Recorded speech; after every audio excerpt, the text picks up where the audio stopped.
সকলোকে মই নমস্কাৰ জনাই আৰু এটা নতুন ভিডিঅ' লৈ আপোনালোকৰ ওচৰত মই উপস্থিত হৈছোঁ। ইয়াৰ আগৰ যিটো ভিডিঅ' আছিলে আমাৰ আদিবাসী সমাজক লৈ বা আমাৰ আদিবাসী মানুহক লৈ যিখিনি মানে অপপ্ৰচাৰ চলাই আছিলে, সেয়া মই একদম লাইভ প্ৰুফৰ সৈতে মই ছাকচেছ চাৰিকে ইউটিউব চেনেলত মই আপলোড দিছোঁ। আপোনালোকে চাব পাৰে গৈ আৰু কমেণ্টত জনাবচোন কথাষাৰ কিমান সত্য। আৰু মই মিনিটটো কৈ দিছোঁ আপোনালোকৰ ওচৰত 3.24 মিনিটত গৈ আপোনালোকে চাবচোন। ভিডিঅ'টোত একদম প্ৰমাণিত আছে। সেইটো কাৰণে আমাৰ আদিবাসী সমাজে যাতে বেছিকৈ মানে ইমান দুখ নকৰিব, কাৰণ এয়া ইমান সঁচা নহয়। মই একদম প্ৰুফ সৈতে আপোনালোকক দিছোঁ, তাত গৈ চাব। মোৰ যিটো আৰু এটা চেনেল আছে তাত আপলোড দিয়া আছে যিহেতুকে, তো সেইটো মই আপোনালোকক ডেছক্ৰিপশ্যনত মই লিংকটো দি দিম, আপোনালোকে গৈ চাব পাৰে আৰু কমেণ্টত জনাব। আৰু এই ভিডিঅ'টো আপোনালোকে চাই লওক। তো আপোনালোকে জানিব পাৰিছে যে এই খন্তেক মুহূৰ্ত আগতে আমাৰ মানে বেহাৰবাৰী আউটপোষ্ট যিমানে চাই ভাল পাইছিলে, তাৰে আমাৰ বিষয়ববীয়া হৈছে আমাৰ বসুদা এতিয়া আমাৰ মাজত নাই। আৰু অতিকৈ দুখ লগা খবৰ এয়া হৈছে, আপোনালোকৰ ওচৰত মই লৈ আহিছোঁ, আপোনালোকে চাব পাৰে। বসুমতাৰী ডাঙৰীয়াই ফিল্ম আৰু বিভিন্ন চিৰিয়েলসমূহত হাস্যমধুৰ কৰি আমাৰ মনলৈ বহুতো হাঁহি ফূৰ্তি লৈ আহিছিল। কিন্তু আজি তেখেতৰ দেহাৱসানত অতিকৈ শোকৰ ছাঁ পৰি গৈছে বেহাৰবাৰী। দাদা বাইদেউসকল, তেখেতৰ মৃত্যু কেনেদৰে হ'ল আমি সকলোখিনি জানিম এইটো ভিডিঅ'ৰ মাধ্যমেৰে। নতুনকৈ চেনেলটো ছাবস্ক্ৰাইব কৰি ভিডিঅ'টোত এটা লাইক কৰি দিব।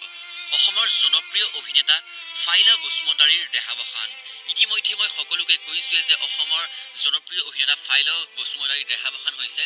মহানগৰীৰ এখন ব্যক্তিগত চিকিৎসালয়ত শেষ নিশ্বাস ত্যাগ কৰে ফাইলা বসুমতাৰী। বসুদা বুলি জনপ্ৰিয় আছিল ফাইলা বসুমতাৰী। যিহেতু আপোনালোক সকলোৱে জানে যে বেহাৰবাৰী আউটপোষ্টত তেওঁ বসুদা ৰূপেৰে অভিনয় কৰি আছিলে।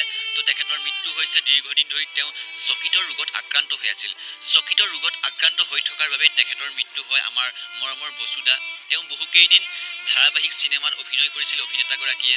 যিহেতু তোমালোক সকলোৱে জানাই যে বেহাৰবাৰী আউটপোষ্টকে ধৰি বিভিন্ন ধৰণৰ চিনেমা ফিল্মত তেওঁ অভিনয় কৰিছিলে। তো জনপ্ৰিয় অভিনেতা ফাইলা বসুমতাৰীৰ দেহাৱসান। গতিকে আমি তেখেতৰ শ্ৰদ্ধাঞ্জলি জনাই তেখেতৰ কেইটামান আমি ক্লিপ চাবলৈ চেষ্টা কৰিম, যিহেতু আমি আৰু দেখা নাপাওঁ অসমীয়া চলচ্চিত্ৰ জগতত অসমৰ জনপ্ৰিয় অভিনেতা ফাইলা বসুমতাৰী।